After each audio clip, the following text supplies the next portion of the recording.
Welcome to the Page 2 podcast, where we uncover the strategies, systems, and tactical decisions that move brands beyond Page 2 and into real visibility across search and answer engines. Today on the Page 2 podcast, Joe and I are joined by Marcos Ciarrocchi, co-founder of Graphite, a research-driven growth marketing agency focused on SEO, content, and AEO.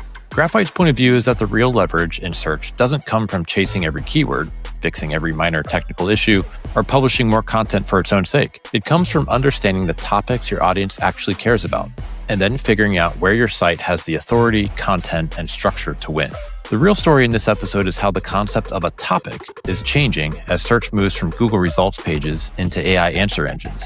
Marcos explains why Graphite thinks of topics as clusters of intent, not just clusters of keywords, and how that same model can apply to longer AI prompts, question clusters, and query fanouts. In other words, the SEO problem and the AEO problem may not be separate problems at all. They may be two versions of the same question.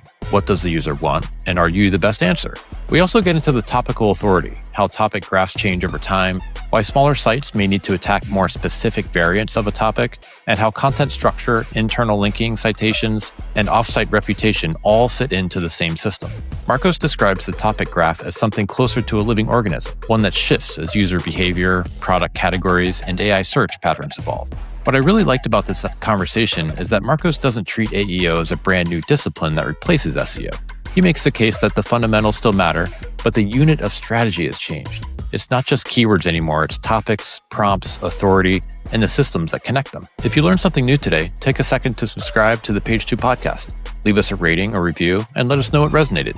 We'd love to hear your thoughts. Okay, let's get into it.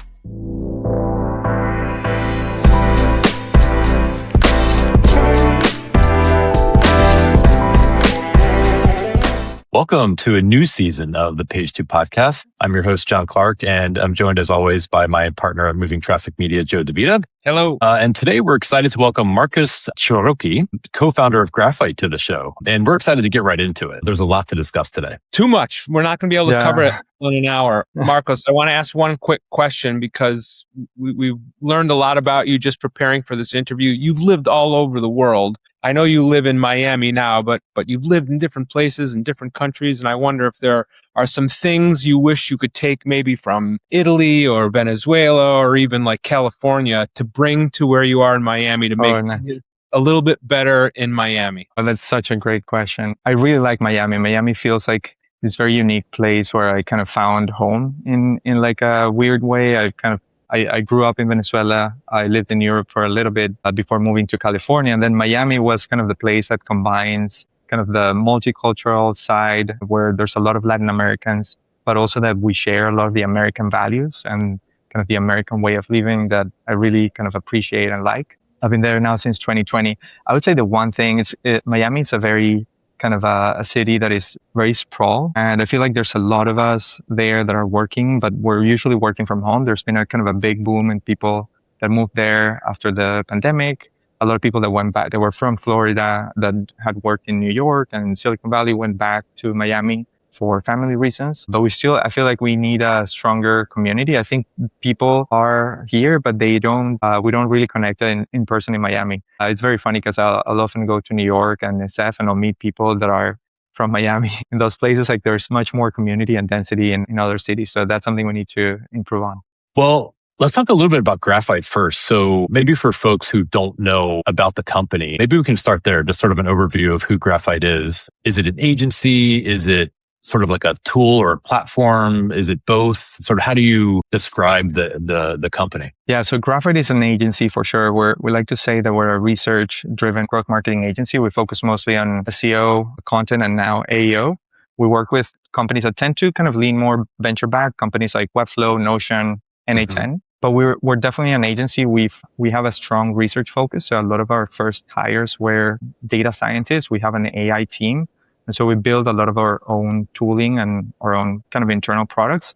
And I like to think the goal of that is to help us do our job kind of 10 times better, meaning kind of more scale, being more rigorous about the work we do, and making sure that we're driving impact for our customers. And now I would say with the latest wave of AI, it's can we do things 10 times faster as well? So how can we kind of just deliver services at a kind kind of different quality bar from a kind of technical standpoint. So we have a small engineering team that has built an entire platform, and maybe we'll get to talk about some of that during the call. Well, I think one thing that's super interesting, and it's right on sort of the homepage, is around this premise that 95% of SEO work is waste. Really that 5% is what drives the impact. So talk to us a little bit about that as it relates to sort of how your maybe product-led focus sort of drives that strategy and that work. Does that methodology sort of come from your product background, or is that more based on a lot of the research that you guys have been doing, which you put out great research? Definitely encourage folks to check that out. Yeah, I would say a combination of both. I would say the 95/5 is like a reflection of the kind of the power law, both in terms of what we saw were kind of the key initiatives, like the high impact initiatives that we proposed to work on. Very often how we were compared to maybe what our clients thought they needed to do. We realized there was a lot of things that were kind of low impact, that were either very low impact and distracting the conversation, or even if they were kind of medium impact. Very often, I would say some SEOs or some marketers would come with this kind of bad habit of presenting like, here's 100 things that we need to do. And so then you don't get anything prioritized. So it was one on that side, it was prioritization, being kind of very clear, especially to people that are kind of in executive levels. What do we need to do to drive impact for you? And so very often it's like trimming that down to like the core essence of what SEO is. So that's kind of one of the sides of the 95/5. The other side of it that we kind of also kind of have discovered and explored a lot is there's a power law in also how you rank and like the traffic you get from different topics. And so very often it's about finding that 5% that's going to drive ROI for our clients. And so we try to also kind of on the research side, kind of articulate that. Very often you'll publish 100 pages and you'll see that only 5 of them are the ones that are truly driving impact. And so a lot of our work is trying to predict what that is, what that's going to be, and then just try to go there as fast as possible. I was curious about the 5%. I think we've all gotten or received a technical audit that shows like your title tags are too long and you should prioritize that, which is crazy. But when you think about that 5%, based on all sort of the data that you've seen and projects that you've worked on, do you think that 5% is more in the content side or in the technical side, or does it really depend on the site? I'd say we've seen it across the board. So I think there's like the presentation layer that we discussed. We've seen it on editorial strategies. We've seen it on programmatic strategies, and we've also seen it on technical SEO. Like very often you'll see there's narratives that get kind of created based on like, honestly, like a random Google patent, right? Like Google's filing thousands of patents per year. Someone will find kind of an interesting insight, and instead of taking it as an insight, we might take it as gospel. And then now we start doing all these things to fit some algorithm that one researcher at Google kind of published or patented, and it might not be driving impact. And so I would say from our side, very often it's about being rigorous. And when we have new hypotheses, we want to test them and test that they're valid. And these are things that actually move the needle, and be rigorous about that. And instead of just like tagging more things to our kind of list of things to do and then losing sight of the ones that we know work really well. So yeah, I would say across the board, kind of on technical, editorial, programmatic. Now even on AEO, we're seeing some of that as well. Yeah, definitely.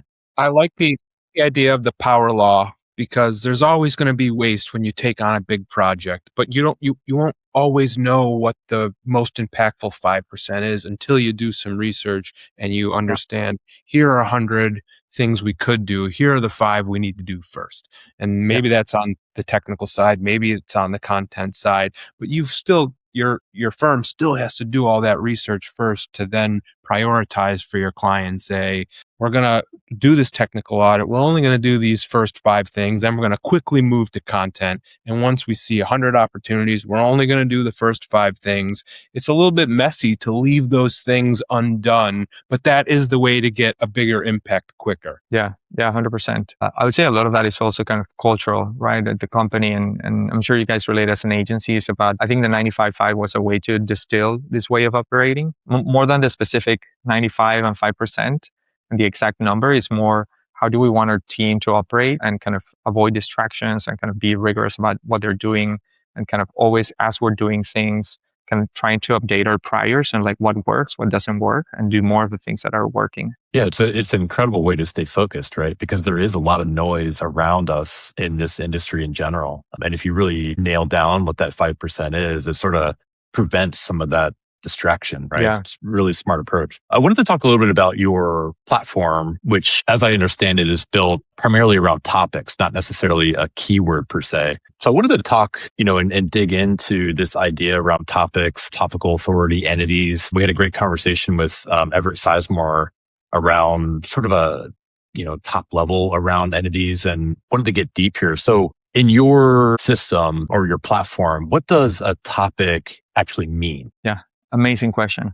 By the way, I love when I saw that as we were prepping for the interview that we're going to cover this, because I think it's something that we gloss over very often. I am really a fan of having kind of good nomenclature and kind of making sure that when we're saying topics, like everyone knows what we're talking about. This is something that we often have to go through as we start a project with our clients. Like, what do we define as topics, or like how do we measure visibility for AEO? What are these things? What is the formula behind them? So for us, a topic is a cluster of keywords that have the same intent. So I like to think about it as an abstraction above the keywords. We usually give the topic, we take that cluster of keywords and we take the keyword with the highest search volume, and that's a name that we give to the topic. But in my mind, a topic is more of an abstraction that we use to refer to all these keywords that we're going to target operationally with just one page. So you basically want to identify a group of people that are searching for something. They're using a tool, which is a search engine, and they type the same intent in different ways. It might be synonyms, it might be different word orders, it might be kind of things that are kind of slightly the same or subparts of the main topic, the thing that people want. And then we try to cluster those. And then operationally, what that means is we want to know, do we have a page for this that can fulfill this intent on our site? Yes or no? So that a lot of the platform is built around trying to answer that idea. So in sort of that cluster of keywords, are you also doing like content map or what's the right way to ask this? Like a content strategy. So you're looking at what exists today, mapping that to the keywords that you've identified, and then that sort of gives you your gaps as well. Yeah, so we have a keywords database that similar to the one that Ahrefs or SEMrush have. And what we'll do is we'll take all of those, we'll cluster them into topics. So our platform allows you to search a keyword and we'll tell you which topic does it belong to. And then you'll be able to see topics that are around it. And you'll also be able to see who's ranking for those. So you can do kind of a quick gap analysis, but at the page level or the topic level, and not necessarily at the keyword level, which will kind of shorten a lot of the time you need to then kind of turn a keyword universe into a content gap. Because we'll first go from the keyword universe to a topic universe. And then that basically will tell you, okay, so there's 100 topics in your universe. You have 20 pages. They map to these 20 topics. So we have a gap of 80. What are they? How do we get them published? What's the right sequence? And so on. I've read on the Graphite blog, in some articles I've read a discussion around a cluster of keywords. In others, I've read a cluster of questions. Can you help us understand the difference? Yeah. So as we're as we start to look into AEO and AI search, we realized that one interesting thing is that if you think again that the topic is not this kind of rigid definition, but it's an abstraction about something that people want, then you could also say that the prompts, you have different types of prompts that can be clustered into one intent. And so part of our current thesis is that we can have a topic universe and also kind of a prompt universe, right? Where it's like these parallel universes between what's happening on the search engine and what's happening on the answer engine. And because the intent is the same, we should be able to cluster them using the same methods that we're using for clustering keywords. Our AI team spends a lot of time there kind of building different clustering algorithms and kind of testing. We basically test against Google. So the algorithm will run and then we'll see if our clustering kind of reflects how Google is also seeing the topics. I would say a good approximation of this would be if you have two keywords that are very different, but the results are the same. The anchoring principle here is that Google has a feedback loop where it's trying to give users what they want. So if two SERPs look the same, it means that people want the same thing, right? So the two keywords are the same intent. And so there's an equivalent of that for AEO, Or if you look at the answers, and if the answers are the same or they're very similar, it means that the two prompts are actually the same intent. And from an operational standpoint, what I really like about that is that you can then say these two prompts will be targeted with a single strategy, which usually is just a single page. Or in the case of AEO, you might need to do outreach or understand your citations and so on. But it means that you can kind of combine these very kind of scattered and fragmented universe of keywords or prompts into a more kind of easy to understand universe of topics that you can kind of easily kind of go after systematically, right? Yeah, I mean, that's super interesting. So when you guys because it's not keyword based and you're thinking more about a topic that is much broader, how do like competitors or maybe even like search features sort of fit into that topic? Are those also included, or do you think about those sort of separate from the topic itself? No, those are topic graph maybe. Yeah, those are all included in there.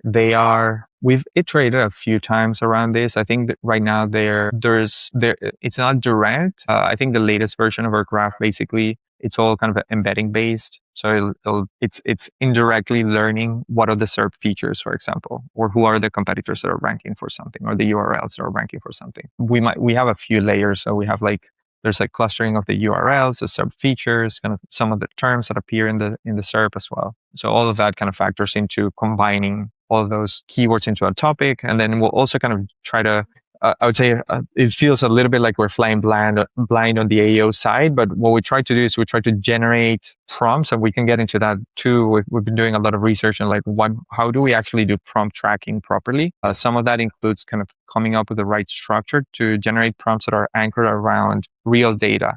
And I personally believe that SEO data is great for this.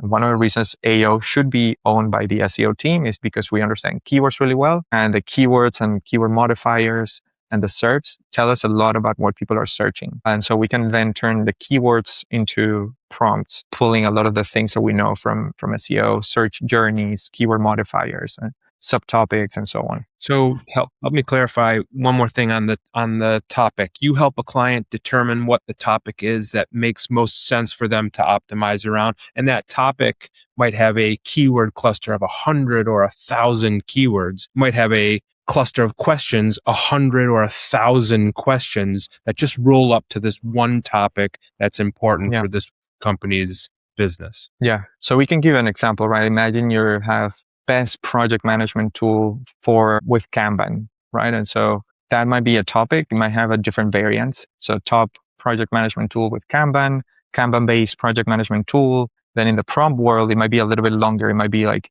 hey, we're an SEO agency with 120 people, and we're looking for a project management tool that has good Kanban support.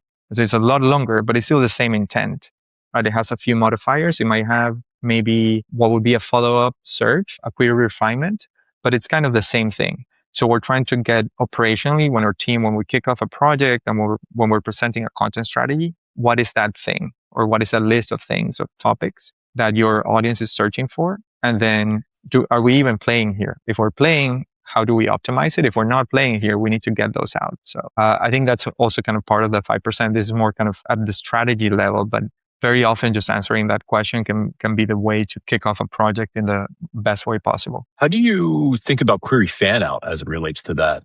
Does that fall into prompts that you would track, or do you think about them as topics, or I don't want to use the word keyword, but a subtopic of the main topic? How do you think about that? Yeah. Fanouts are quite interesting. I almost think about them as part of the search journey. So in the classic SEO, you would search for something. Maybe you search best SEO tool or best Kanban project management tool. And then after that, you'll see a few candidates, and then you'll do kind of another step. Does Trello support Teams, or does Asana support this thing? Is ClickUp SOC 2 compliant? So you had what would have been kind of a search journey with like multiple keywords. It generally gets compressed now maybe into a longer prompt where you'll have the fan outs. Usually what you'll see with the fan outs is the model is trying to replicate that behavior, or it's trying to kind of do like a cursory pass. And then if you have kind of the thinking mode enabled, it'll kind of run a few passes at that. So I'd like to think about that as the same thing a user would do, except now as the agent that's running through that flow, through the research process. And so in our model, those would get folded into the same topic. And you might need, I think that's a part where it's tricky right now and developing. You might actually need to have more pages than just one page to address that. So it needs. Yeah, I think one of the hardest parts in sort of building out a topic strategy in general, at least it's what I find to be the hardest, is how do you decide sort of, where that topic ends and maybe the next topic begins? Is there sort of guardrails that you put around it? Because it can't be like a certain number of keywords, right? Because it could be very big or maybe even smaller depending on the topic. So how do you guys think about that? Yeah. So we spend a lot of time trying to find this. I don't think there's like a perfect sweet spot. We have some guidance. So usually depending on, I like to think about these as like some sort of a Venn diagram, right? Where you'll have keywords that are in one topic, keywords that are in the other, and then there's some overlap. And depending on this, you'll have like a lot of overlap, and then sometimes you'll have very little overlap. I'm just going to work with a few examples so we can kind of anchor the idea. So sometimes you just have ambiguity. So the word, for example, Vikings. Vikings might be the team, might be the historical figure, might be the TV show. So the keyword Vikings will be kind of in that Venn diagram in the center with a few things that are overlapping around it. And so you need to figure out if the overlap is actually ambiguity and what type of ambiguity it is. So sometimes it can be intent fracture, like some people that want that thing want a specific version of it. So you might see this with like, maybe you search for like steak recipe and you might see 3 different angles. So you might see an easy angle, a perfect angle, and then maybe there's like another one, like, I don't know, with a smart thermometer. So you might see 3 of each. And then basically what that's telling you is that you probably need to pick an angle in these. And then sometimes you might see things that are just like really hard to combine. Like you cannot do the perfect one and also easy, right? And so you need to pick one of the two. So you might be able to actually rank twice for these. I would say that the challenge for these very often is that you have the cost of content. And so very often, and we can get into this in more detail, but if you're targeting 2 topics, you better have the ROI of 2 topics. So if you have a big topic and a little topic next to it, you might not want to do 2 pages. So you just focus on the biggest one that's addressable and that fits your client or your audience. Yeah, I was going to ask around the cost of maybe getting those boundaries wrong. Is it a cannibalization of the stronger performing piece, or is it just that you're spending exponentially more than maybe what you needed to cover that topic? Yeah, I would say it's a little bit of both. I actually think cannibalization is something that if you do topics right, you generally don't have that issue. I think cannibalization maybe comes from targeting keywords instead of topics. So you tend to target things that were part of the same topic, very clearly part of the same topic from the beginning. Like there's no ambiguity. I think this kind of gets more into kind of granularity strategy. So, and this, I don't have an exact scientific answer to this, but you can I've seen this play out in a few ways. There was one topic that I'm blanking on right now where HubSpot used to rank, and I basically saw smaller competitors beating them on the smaller variants of the topic, on the query refinements. And so HubSpot had the one big topic. They kind of had it kind of as an umbrella topic covering, say, how to do email outbound. And then they just had like a big master guide, kind of skyscraper type content piece. There were smaller players that were winning on the kind of query refinements of that. So maybe using a specific tool or a specific approach. So I think it's kind of a complex question. And I would probably look at the topic, the client, topical authority, kind of the difficulty of the query to understand how do we play it. I would say generally, if you're smaller, you want to go for the more specific things. And then as you become bigger, you can be more ambitious and try to cover more. And then on the ROI side, I like to think about ROI for us on the SEO side as revenue from a content piece that we'll get every month divided by the cost of content, right? And so if that's the equation and we're targeting this topic with 2 or 3 content pieces, we better have 3 times the traffic of the address of the potential revenue. If you cannot guarantee that, you're better off going to another topic. Right. And so you put one bet here and then you just go to another different topic. I really like the idea of the topical authority. I think is a good place to start. If you can determine where your domain has topical authority, you can help that. You've built an algorithm to help clients understand that. Right. But if you really, maybe you can talk about the algorithm for a second, but answer this question.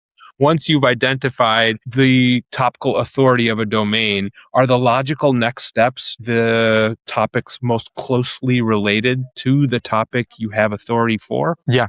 I like, so maybe I can start with like how we think about topical authority. So I don't think topical authority per se is a ranking factor. The way we think about topical authority, and Google might have something like this, but the way we define it is what is kind of containing all of the authority signals. What is Google currently giving you the authority to rank for currently in your site? We are very lucky because we rarely work with sites that are just starting out. It's just like a domain starting from zero. It's usually a company that's been around for a little bit. They're launching some products and they're usually ranking for those products. So in the case of Masterclass, they rank for Masterclass Gordon Ramsay, right? And so they already rank for the class page for that query. And so what we assume is that Google knows Masterclass is relevant for the keyword Masterclass or for the word Masterclass and for Gordon Ramsay. Right? There's an engine behind the scenes that Google has where it's trying to figure out for each kind of part of a search query, what is your authority on that? And the topical authority model is trying to say, okay, let's assume we do not look at all your backlinks, where they're going, domain authority of the backlinks, the anchor text. We just assume we know you have enough backlinks for Masterclass Gordon Ramsay because you already ranked for that. Let's try things around it. And again, if you think about topics as a universe and maybe you put kind of closer to each other the things that share the same keywords or the same intent, then what you would do is you would explore topics that are around that one. So for Masterclass Gordon Ramsay, we would explore Gordon Ramsay topics. So maybe Gordon Ramsay steak, or how does Gordon Ramsay cook salmon? And then that would be a topic where we likely have topical authority because we're already getting clicks on Gordon Ramsay Masterclass. And so the algorithm that we created, it allows you to see for a given domain, what are the topics that you can rank for in order. So you can tackle the ones where we have more certainty first. Again, I like to think about these kind of extreme cases. One good thought exercise here is I find it very fascinating when Google kind of knows what is your brand, what are your branded terms. And this is not explicit. It used to be by a kind of exact match domains, but you can kind of see if you've looked at a few sites, you'll see that it's more sophisticated than that. And I've even seen kind of really cool things. So we used to work with Robinhood when they were getting started, and a lot of people would confuse them with Peter Pan for some reason. But if you search for Peter Pan stock, the homepage of Robinhood will rank. This is somehow like they didn't build backlinks that said Peter Pan. This is just based on the same kind of feedback loop that I mentioned, where Google's trying to give people what they want.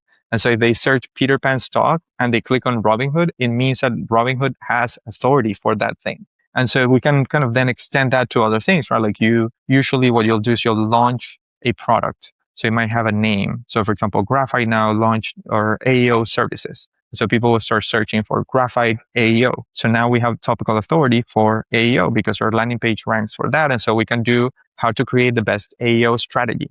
So you can kind of you can expand your topic universe as you do different product launches. And as you rank for things, it will kind of unlock new pockets of topical authority that you can go after. I think sometimes topical authority gets confused with the concept of domain authority, right? Like this idea that you have a really, aged and strong domain, and therefore you can sort of rank for anything that you want. How do you think about the strength of a domain playing into topical authority? Again, I think you benefit from working with sites that are generating a lot of press. They're getting backlinks from authoritative sites. And so that probably has some benefit there versus, like you said, starting with a company who may not have anything known about them or any backlinks. But do you see any sort of correlation with being able to expand maybe into those tertiary topics that sort of sit around their main authority with a stronger domain, or not really? Yeah, so I like to think there's like, if you think about ranking factors as like this big formula, right? There's an exercise that I like to do with my team when I'm training them and we discuss ranking factors, which is I like to kind of create a spreadsheet and just go and say, okay, let's actually say what the speculation. Okay, there's a ranking factor, which is domain authority. Then you have kind of exact match links. Then you have the content quality. Then you have engagement metrics, and we kind of write them out. And then your job as Google is when someone searches for something, you'll find 1 million pages, and you need to sort them in a specific way. You need to make a list of the top 100 and put them in the 10 pages, right, in order. optimizing for the fewest clicks or like the fewest kind of bouncing around, right? Like, they want you to go to the place that has the answer to what you want. And so I don't believe so there's probably a domain authority kind of in that spreadsheet, one factor that it likely has some sort of formula there that contributes to the total. And we saw the site reputation abuse algorithm change recently in the last couple of years, because the domain authority was kind of a big, if you continue this path of exploiting your topical authority, you were able to rank for anything. So you just put a lot of stuff out there, and then Forbes can rank for nutrition supplements. That's exactly the example I was thinking of. Yeah. But and that was the reason why it was like they were exploiting their topical authority, and they just kept expanding. And so they basically tuned that down a little bit. But yeah, they need to figure out a way to rank a site that is newer for when people are searching for it. So after a certain threshold of backlinks, I think you're better off focusing on kind of building kind of new pockets of authority, building more branded search, and the backlinks will follow, right? Like if you have good reference content, if you do a great product launch, I think that's a sort of approach that I like best. Again, we're very lucky because we're working with companies that are usually venture backed. So they, by definition, they need to be doing innovative stuff. So they need to be doing innovation, which is press worthy. And so they'll get backlinks organically. So that we don't need to we have an easy path to build domain authority. And then what we really focus on is on exploiting that domain authority that they're getting and topical authority that is kind of blooming in different parts of the topic universe as they launch products, and kind of capturing that and expanding on that. The other follow-up I had, which I thought was something really interesting you said, which is, as you build that topic authority, you might start to see other subtopics get exposure. And I was curious around how you think about revisiting the topic graph that you've built originally, right? Like as you start to see more and more of those types of maybe broader topics start to rank, does that mean it's now time to go back, revisit that topic graph and expand it sort of beyond your original topic research? Yeah. Or is that sort of anticipated as you build your topic, and so the graph already has those as part of the future plan? Does that make sense? That's a great question. The topic graph, it's almost like a living organism, right? And it changes depending on how user intent changes and the Google feedback loop, right? And so you might actually see over time topics that shift and diverge. For example, as a category becomes more mature, you'll see a different type of content ranking and kind of the pages consolidating. Same thing, maybe usually that's like the pattern that you'll see the most. Sometimes you'll have things that'll spike, like there's like a new thing, AI search, AEO. And so you'll see Google kind of trying to figure out what that looks like. They'll try new pages, and then through that process, kind of new topics will form. So you definitely have to be kind of continuously updating and kind of thinking about kind of that shift. If the topic graph is just a reflection of user intent and user behavior, and that is changing over time, then the topics graph will change over time. I would say one example of that is topics can grow in size or shrink, but they also can kind of split because people want more specific information as a category kind of matures, or they can sometimes kind of merge or go in different directions. I definitely want to dig into sort of content structure and best practices around content for entities. But before we get to that, maybe just a quick question for maybe folks working on a site who doesn't benefit from, press and maybe a strong topical authority just yet. So they're trying to build that maybe from scratch. Do you have a good place to sort of, start building out maybe some of that topical authority? Yeah. Is there is it as simple as just starting to publish some press releases and getting some links out there? Or how do you think about building that strategy from scratch? Yeah. I would say one important thing there is that a lot of this is relative. So it's relative to your competitors. So you do not need to beat kind of Forbes domain authority to get started, right? Like you need to start kind of in a place where you can kind of start outranking some of your competitors. So if it's like a personal site, you would have one strategy. If it's a local website, you would have another strategy. If you're a B2B SaaS startup, you might have a different kind of jumpstart strategy. What I would say generally works well, there's kind of some baseline number of kind of backlinks you want to build out. You want to do interesting stuff in other channels, kind of have people search for you on Google. That tends to be very beneficial. Building kind of an initial set of backlinks is usually good. So do reference content, do studies, do things that are kind of shareable and interesting for other people to promote. And I would say that that's kind of a good baseline. We like to think about getting at least like 1,000 unique domains as a good starting point to invest in like a bigger SEO program like the ones we sell. So very often just being mindful of that. We often see companies that just haven't thought about it. So they're doing press releases and they're not getting backlinks, or they forget to have the same backlinks across their socials. So it's just like coalescing and kind of combining all of the efforts into kind of building your initial domain authority so you can start doing actual SEO. Quick word about the team behind this show. The Page 2 podcast is produced by Moving Traffic Media. That's our agency. Moving Traffic Media is a digital marketing agency that specializes in SEO, answer engine optimization, and performance media. In plain English, we help brands show up in traditional search and in AI answers when people ask ChatGPT, Claude, Perplexity, or Google about them. And we back that up with everything around it, from paid media and social to web development built for how AI agents actually browse. Joe DeVita and I founded Moving Traffic Media, and we're headquartered in White Plains, New York, with a second office in Miami. So if your brand isn't showing up in AI answers the way it should, that's what we do every day. You can find us at movingtrafficmedia.com. Okay, back to the show. We talked about topics. We talked about clusters of keywords, clusters of questions.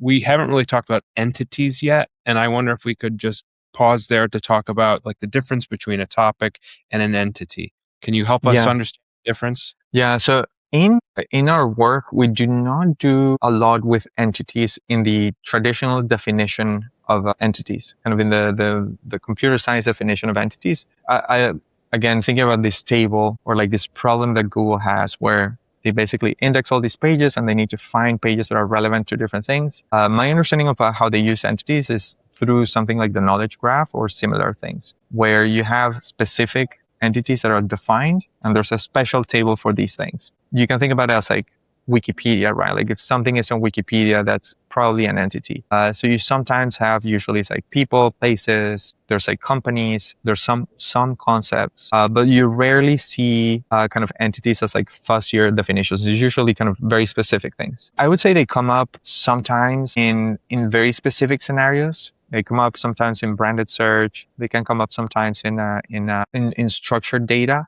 But generally speaking, I think that definition of entities is not very useful. I think the other definition that I think maybe sometimes there's maybe some ambiguity in the definition is entities as like maybe the tokens in an LLM, or like if you were to decompose a search query with like best project management tool, each one of those keywords, sometimes in machine learning, they'll call them kind of grams, n-grams, or they'll kind of chunk the query into specific words.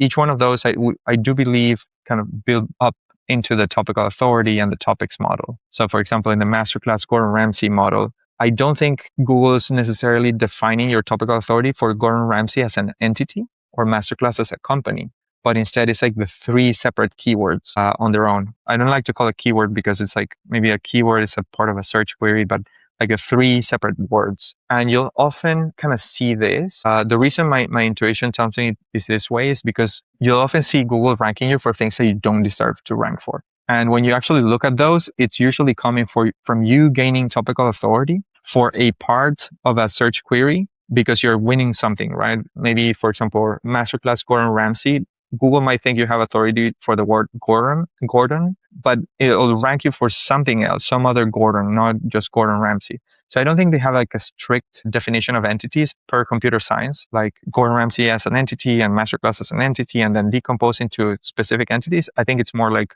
basically every word they see, they have some sort of model that runs on top of that.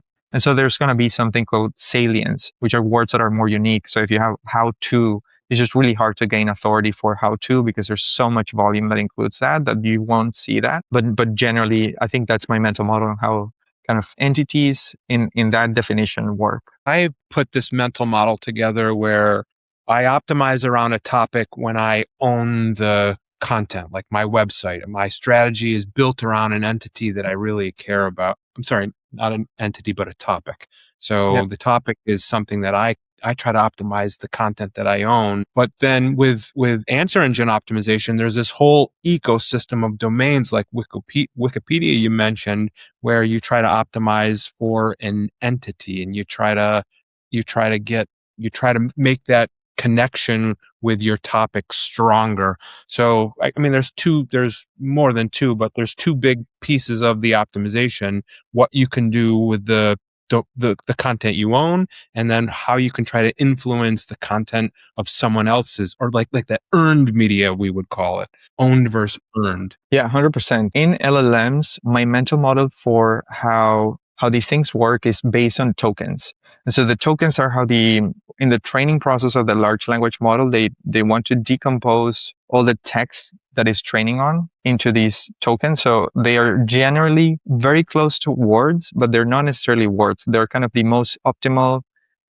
In the transformer model, they need to find like a set of like 2,000 or 10,000 of these tokens that are going to be the units of of optimization, and it's what the LLM predicts. So one thing I wanted to show you, this actually, I think it's getting discontinued soon. So this is using GPT-4o, and these are the weights. So this is what the model is predicting. What you'll see here is a little tool I built to see those weights.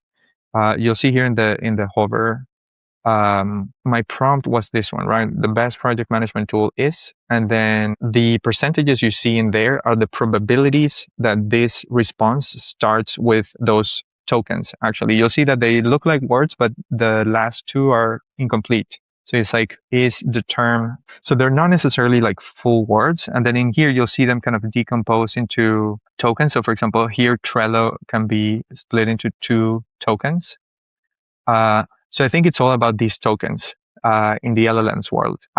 Again, in the search engines, it's kind of similar how they break out the search queries. In LLMs, it's all about the tokens. And so when the models are trained, what they're trained to do is to predict the tokens correctly. So they basically take the model and they say, hey, learn all these kind of patterns. So after saying the best project management tool, you have to say this thing. And then if they predict it correctly, then they get a reward. And so that's how they tune it. And then the more of that they do, the more kind of predictive these things become. And it's kind of surprising that doing that, it just does what it can do. And so I like to run kind of through this exercise so you can kind of see how the probabilities go. So you'll see that here I'll say Trello, and then number 2 somewhere in there, it's going to be Asana. It's right there. And then here's Jira. You'll see that the probability of starting with a T here is 96%. And then number 2 is Asana, and number 3 is Jira. You'll see them there, right? Like it's like the probabilities that they would have been the number 1 given that completion.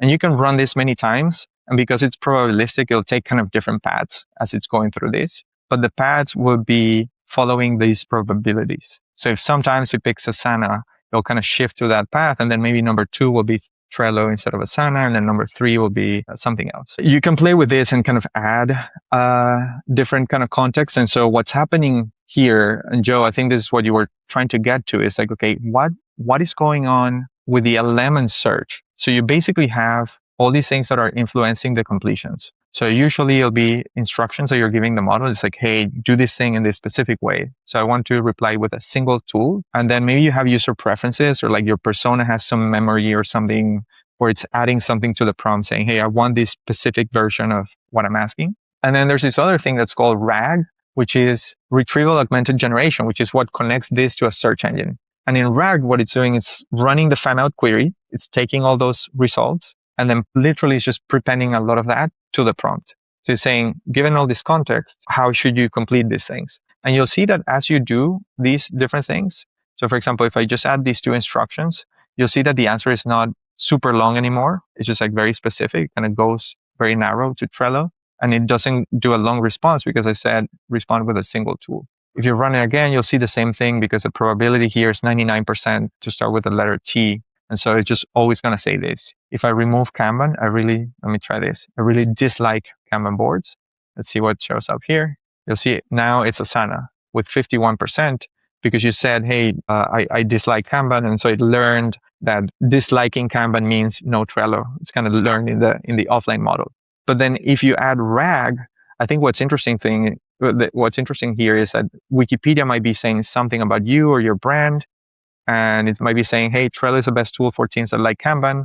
And so as you run that, you'll start getting kind of different response probabilities. So I said here, RAG is the best. Trello is the best one for teams that like Kanban. And then I dislike Kanban board. So I said, well, you should use RAG. But if I said I like, Kanban boards. Now you'll see Trello again. And so in my mental model, when we're optimizing for AEO, what we're doing is understanding how these completions are happening. And exactly, again, similar to the SEO exercise of what is a job that Google's trying to do. In the LLM case, is trying to run this search, combining all of that with the user preferences, and then trying to answer in the best way possible what the user asked for. And so to write or to describe a quick answer to your entities question, Joe, what I would say is consistency becomes a lot of the play in AI search. Because if your language about your brand is inconsistent and it's not clear and it's not connected to how people are searching for your brand or product, then you will not be the right completion. You'll be a low probability completion, which means you'll have low visibility in the set of prompts that you care about. So a lot of the work is going here and understanding exactly how what information are these models consuming, what information is being pulled for the queries that your users are asking, and then seeing what do the completions look like, which I think is what a lot of the tooling in the market is trying to approximate, but it's just not there yet. So you define your entity. You have a very tight definition of the entity that you want other domains to relate to you. You've got to try to reinforce that entity with every important website or platform out there. Wikipedia is, I think, a great example, but Reddit's a good example too. So like with SEO, we used to talk about link building and how important it was to get just websites to link back to your site. This feels like a new branch of link building, but it's different. It's different. It's just for AEO, but it's kind of like digital PR in a way.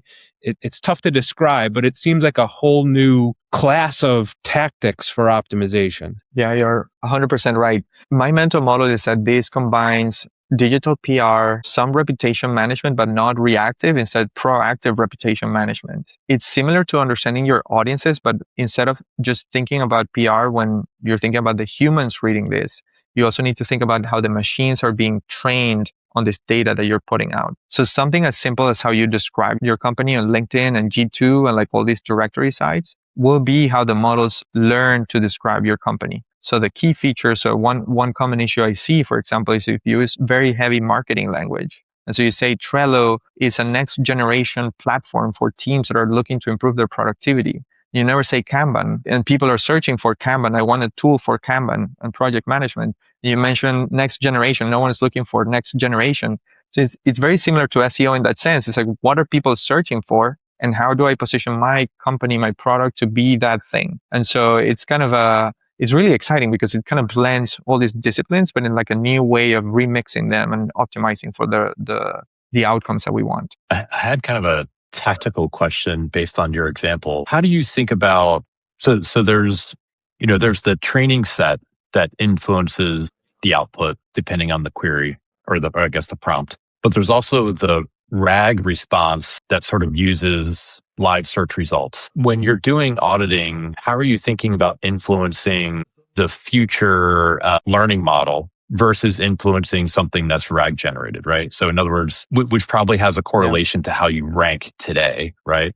And maybe that gets reordered, or if it's coming from Brave, it's sort of just pasted right in. Yeah. But how are you thinking about influencing something that only is updated every so often, right? You sort of need a new model to come out before that training data is influenced or changed maybe, versus RAG?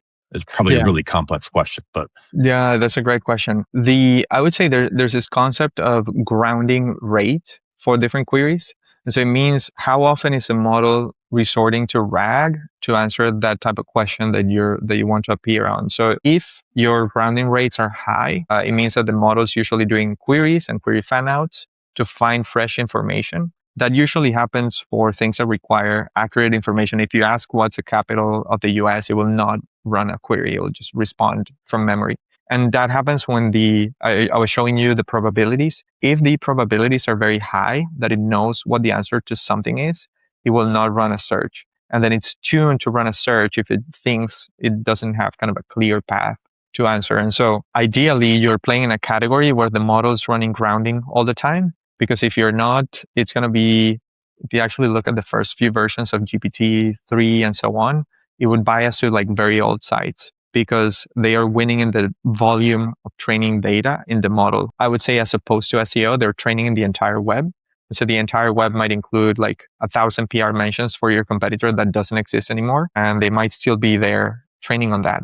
And so ideally you want to play in categories where there's a high grounding rate. And then in those categories, you want to influence the citations. So whoever's getting cited, that's what you want to influence.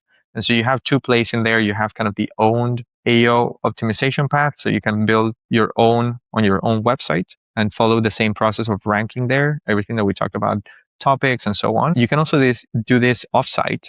So we're seeing, for example, for a lot of our clients, LinkedIn and YouTube are becoming big channels for us to kind of reapply our SEO strategy, but with a focus on AEO. And this is not YouTube viral content. It's YouTube content for high user intent queries, right? And prompts that people are searching for. And then you have the earned path. And so this opens up the PR side, the influencer marketing side, the affiliate marketing side, reputation, community management side, but with a focus on AEO. So it's not every Reddit thread, it's not every site out there that's talking about you or an adjacent product. Is what are the sites that are being cited for my topic universe or my question universe. And so those are the ones that we want to kind of go after on the AEO side. Yeah, I love the way you framed that. I think we had Lily Ray on the call or on the episode a few episodes ago, and she gave a great example where she had been promoted and her title had changed, and she was trying to get it updated in LLM. And to go back to your sort of reputation management idea, right? She basically just had to go back to all those sites that had listed her old title, get them updated. And then over time, right, the LLM sort of caught up. I want to talk a little bit about content, maybe structure, architecture. So once you've sort of identified a topic, how do you then take those topics and subtopics and nodes, right, whatever you want to call them, and sort of decide what the right page type is? Yeah. My mental model for that is also the content type. Also is when you think about this abstraction that is a user intent, the content type often is part of that. So I think this can be reflected in kind of very drastic ways and like very kind of nuanced ways. So one drastic one is if I'm looking to buy something, I likely want a product page with a purchase button, right? And sizing and so on. And so what you'll see very often if you run an e-commerce query with a specific SKU, a specific product, you'll see product detail pages ranking. So it's specific individual products because Google knows you want a specific thing. Very often, if you just make that query or that keyword plural, if you instead of saying Nike Air Force One, you say something like white sneakers or like you make it plural, you'll see lists. And the list will usually be kind of a list of products like a category page or a listicle. You might add another modifier. Maybe you say best white sneakers for running. You start seeing kind of more listicles that are editorial. And what that's telling me is like the intent is shifting. Even though the keyword and maybe the content is the same, there's like a meta layer on top of that kind of abstraction that is not just a keyword, it's what the user wants to do. And so when they say best, they probably want an opinion on what's best and some sort of way in which that's defined. It's not, I don't just want a list of products. I want a list of products sorted by someone that knows what it's talking about. And so that's where you saw kind of the resurgence of listicles for some queries. Again, we were chatting about shifting in the topic landscape and queries that are coming up that are maybe splitting. I think this is something we saw maybe like 10 years ago or so when people started running queries for best X, right? Like best shoes and so on. And then there was no supply for that. But then as kind of different sites started identifying that was an opportunity, like the Wirecutters of the world, the best reviews of the world, they started ranking and exploiting that, and people really wanted that. So you saw a shift in consumer behavior, which created kind of a new version of the topic graph that appeared where with a listicle and editorial site could rank for those. And so I think page type is layered on top of the intent. So you need to look not just at what's explicit in the query, but also what's implicit and kind of nested inside of what the user is trying to get with a query. And I think that's the tricky part. Usually the way our process for that is like we do competitor analysis. So we'll see our product pages ranking. And then in the more nuanced side, it's like, is it a listicle or a guide or an in-depth guide? And all of that is going to be a reflection of Google trying to figure out what to give people that are searching for that thing. I'm going to use your steak example from earlier. But so when you're building out content in terms of the actual content on the page, right? You know, the old formula was you sort of, you know, what is topic? So for example, what is steak? And then you get into maybe coverage around cooking steak with a thermometer, best recipe for steak, right? But you always sort of start with this sort of useless content up at the top, but that was the way the content was being built for a long time and created. When you're creating content, like how are you thinking about building it out? Are you always sort of setting it up with some of that informational, topic specific content and then getting into the meat of it? Or how are you seeing maybe even LLMs be influenced by content structure? Like, do they need, I think a lot of what we're seeing is they don't need all that fluff content. But yeah, how are you guys thinking about that? Yeah, that's a great question. I think there's like a couple parts to this. So one is kind of what's the content that needs to go on the page or inside of the page and in which order. We like to call it subtopics. I would say we call that subtopics and terms. And so we basically say there's like a part of this that Google needs to figure out which topic you should rank for. Now you create a page and they need to start testing your page against a set of queries. So there's a part of this that you would do to help Google with a cold start. It's like, okay, Graphite has a new page on how to create an AEO strategy. It has some of these kind of terms inside and some of these subtopics. So you should probably rank for these queries. The second part of that is the engagement part. So as a user that's coming to that page, what do they want to read that will fulfill the user intent? It can be read, it can be do on the page if it's transactional.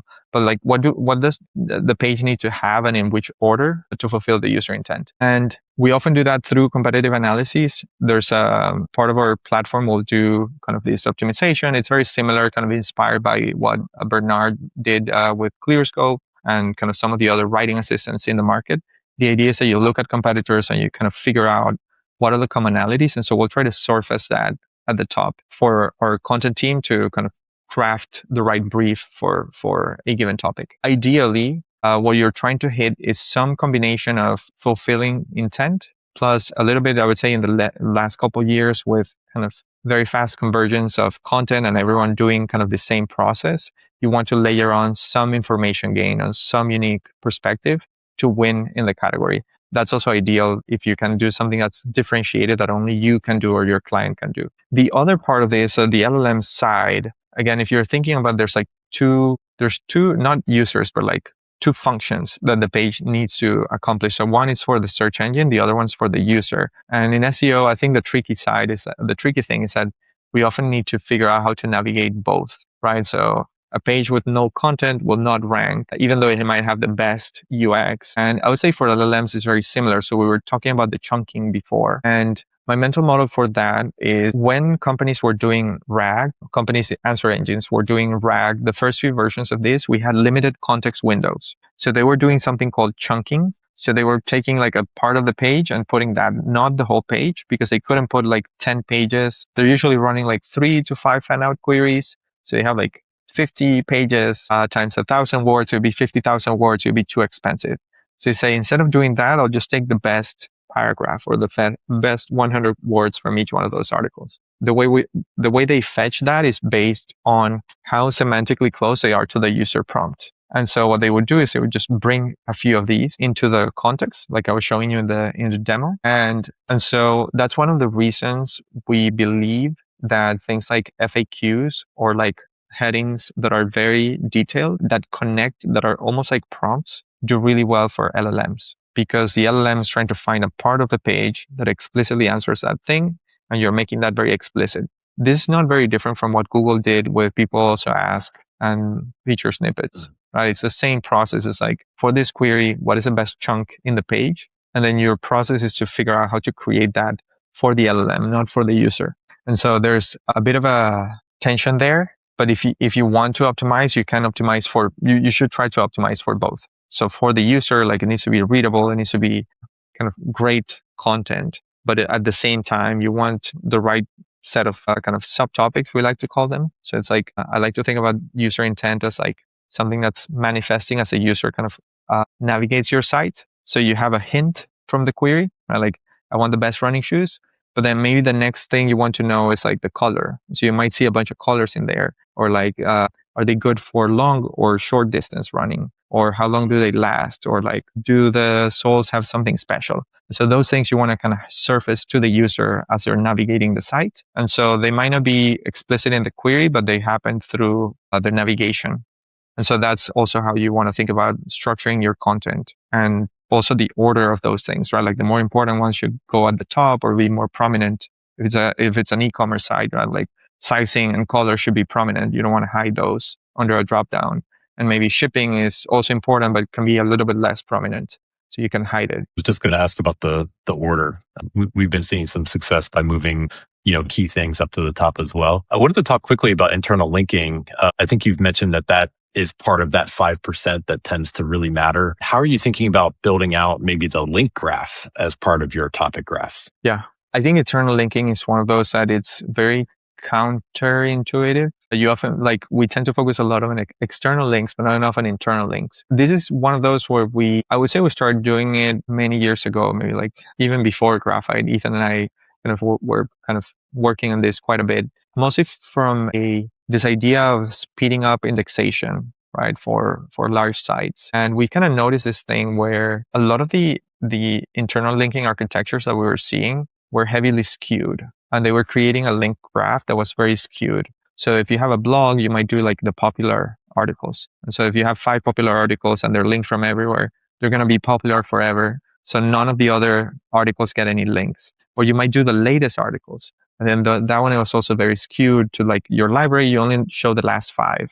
And so we started to play with a few ways of doing this and looking at very large sets of data. And so what we found was the more links we added to a page, the more the crawl rate on that page increased. And then that had a few plateaus. One was around 8 links, was the first one that was very practical. And so that's one of our big rules, is that we try to get every page around 8 links. And what that means kind of behind the scenes, we have an API that we use with our clients, and we can index the site and then propose what are the best 8 links that should go out of this page. But very often, I like to think about domain authority being concentrated in different pages. And the crawler, the way it actually works is it doesn't go linearly through your site. It has kind of this list of URLs that it's kind of resorting. And as it sees internal links and as it crawls other sites, it will resort the links. And so it'll just go through URLs, and then the list is continuously getting shuffled. When you have a skewed list, the crawler will always go to the same pages, right? And so you don't give it enough variety of links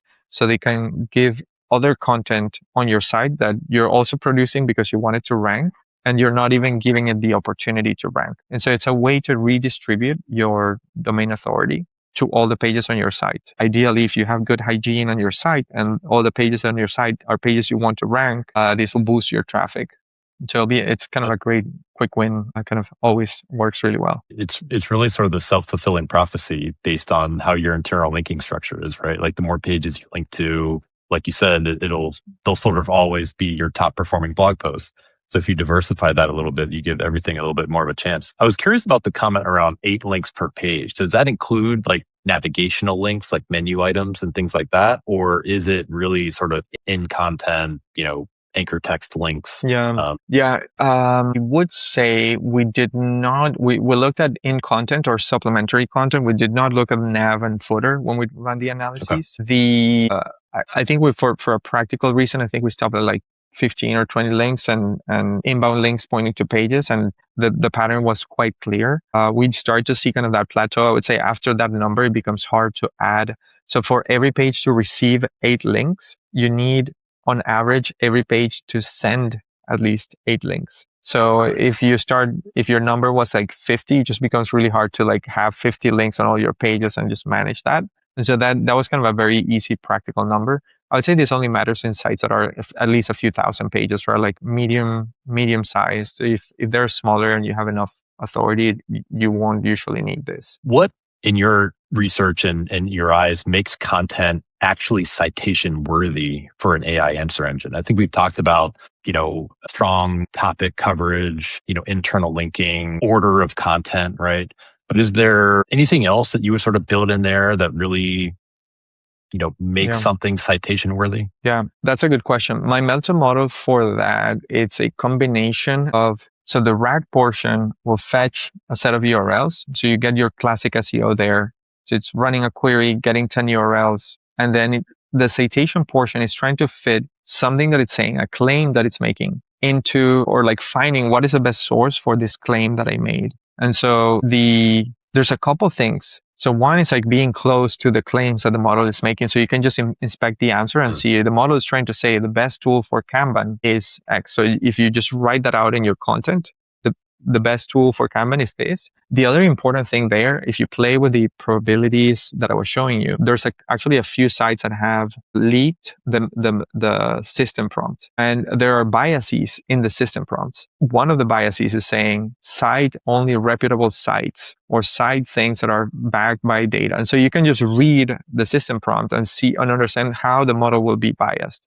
So one of the biases is they tend to like to cite things that are backed by data. So instead of a claim, if the claim is backed by some data, they'll try to cite that instead of a claim that's just not backed by anything. They like sites that have more expertise. That's one of the reasons that it tends to cite bigger sites or more well-known sites like Wikipedia. And so you can just go through that system prompt to see, once you're in the consideration set, let's say you're cited, or you're if you see ChatGPT has like a big list of like 30 citations, and maybe only like 10 or so make it, or like 3 to 5 make it to the actual answer UI. You can look through that list, your page, and see how do you make it more authoritative in the eyes of the LLM, given the biases that it has. So it's usually kind of fitting better what it's trying to claim, and then kind of it's very similar to EAT on the Google side, but it's just more LLM native, if that makes sense. All right. Let's jump to some rapid fire. I think you probably agree.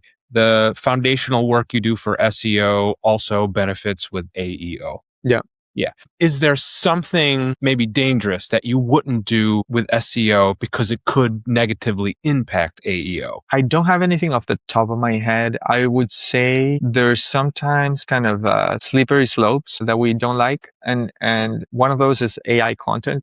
By the way, it's not AI content per se. It's like just blasting a bunch of spammy content on the index. I think right now AEO is less sophisticated. So anything that works on SEO tends to work on AEO. Like the search engines are less sophisticated than Google. I think over time they'll be as sophisticated, if not more, than Google. And so we'll see kind of a lot of these kind of easy, quick wins kind of fade away. Basically mentioned. So we're seeing Google deprioritizing self-promoting listicles last week. That was kind of an easy win. It's kind of probably you would know that Google at their scale kind of are ready to respond to that sort of behavior, to that kind of game theory development of our market.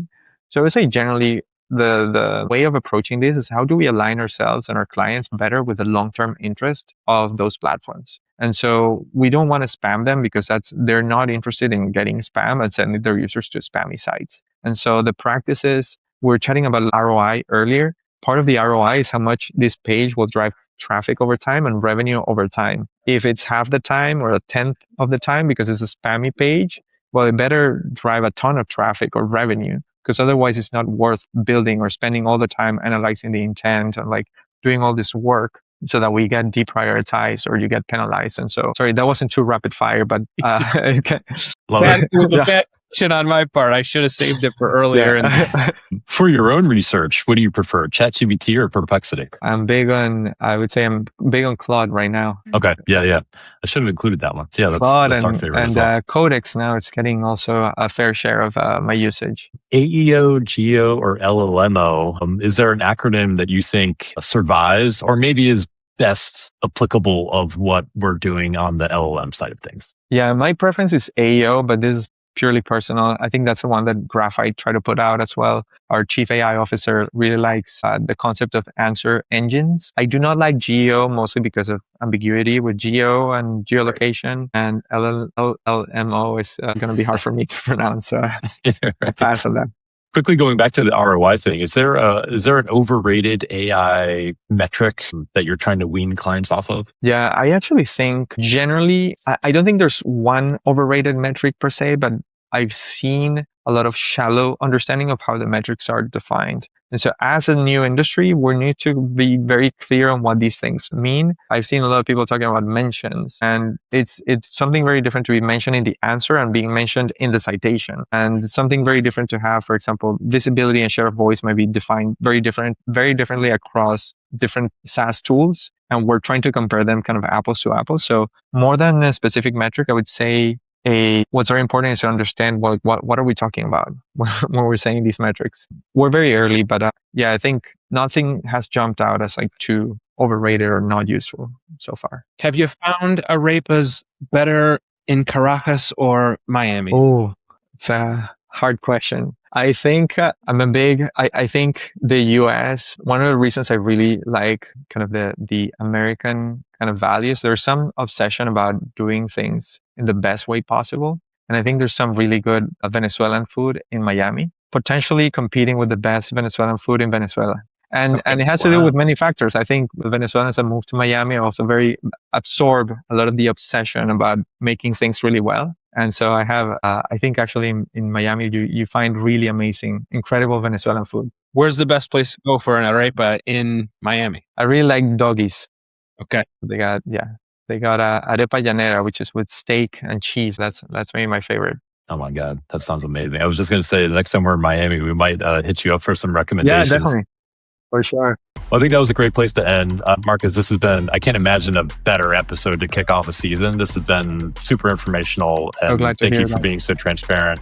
But let our listeners know where they can find you online. Are you going to be speaking anywhere anytime soon? I don't have upcoming engagements. We're usually posting a lot of great stuff on our LinkedIn. So if you find me on LinkedIn, you can add me there. We just did a case study on one of our wins on AI search. We're doing kind of these sort of explainers with our chief AI officer on our blog. It's called The Five. It's on the Graphite website. So you can also subscribe there and we'll send you updates when we publish new items. And then I think those two are the best places to stay up to. You guys also have a great AEO guide, which we'll link to in the show notes as well. Folks should definitely check that out. Well, thanks again for joining us on the Page 2 podcast. We had a lot of fun. And for those listening, if you enjoyed the show, please remember to subscribe, rate, and review. We'll see you next time. Bye-bye. Thank you, John. Thank you, Joe. Bye-bye.